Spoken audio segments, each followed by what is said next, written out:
محاضرات سیرت میں انہوں نے ہی لکھا ڈاکٹر غازی صاحب نے کہ ہم نے اپنے قانون کو جو نام دیا وہ فقہ کا نام دیا اسلام نے، اور یورپ کے نے جو دیا ہے وہ انہوں نے حقوق کا نام دیا. آپ دیکھتے ہیں نا ہیومن رائٹس کا بڑا شور ہے، حقوق کا نام دیا ہے، لیکن ان کی جو تھیولوجی مائتھولوجی جس سے دیا وہ گریک ہے. تو گریک نے اپنے ہاں جو اپنے قانون کو نام لیا تھا وہ میں I can not pronounce it well, less ہے یا لیس ہے یا کیا ہے، تو وہ انہوں نے کتاب میں لکھا ہے، آپ پڑھ لیجئے گا. اس میں انہوں نے لکھا ہے کہ لیس یا لیس سے مراد ہے حقوق کا مطالبہ، یعنی حقوق کی بات کرتے ہیں. اور فقہ کسے کہتے ہیں؟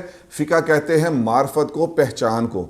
تو وہ جو میں نے جہاں بات چھوڑی تھی پچھلی دفعہ کہ انسانیت ہم ہی بنا سکتے ہیں، سیرت اور کوئی نہیں بنا سکتا. وجہ کیا ہے؟ وجہ یہ ہے کہ ہمارا فقہ ہمیں سکھاتا ہے پہچان کرو. تم باپ ہو تو بیٹے کے کیا حقوق ہیں، بیوی کے کیا حقوق ہیں، ہمسائے کے کیا حقوق ہیں، ان سب کو پہچانو اور ادا کرو. اور یورپ اس وقت جو لے کے آیا ہے تھیولوجی، جس کے اوپر اس وقت مسلمان بھی بہ رہے ہیں، اس کی تھیولوجی کیا ہے؟ مانگو.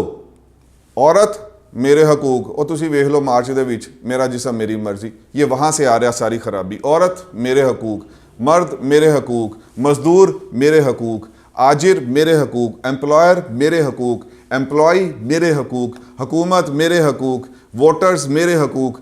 حقوق کی جنگ. میں ہر ایک سے پوچھ لیتا ہوں، آپ سے بھی پوچھ لیتا ہوں، کون سی دنیا جنت کا نمونہ بنے گی؟ حق مانگنے والے یا حق کو ادا کرنے والے؟ اور پھر اس کے پیچھے ہمارے ہاں جو حق ہے، ہمیں بتا دیا گیا کہ جو حق پہ ہوتے ہوئے جھگڑا چھوڑ دے، حق چھوڑ دے، اسے جنت کے بیچ میں گھر دیا جائے گا. یورپ کے پاس ڈرائیونگ فورس ہے حق چھوڑنے کی.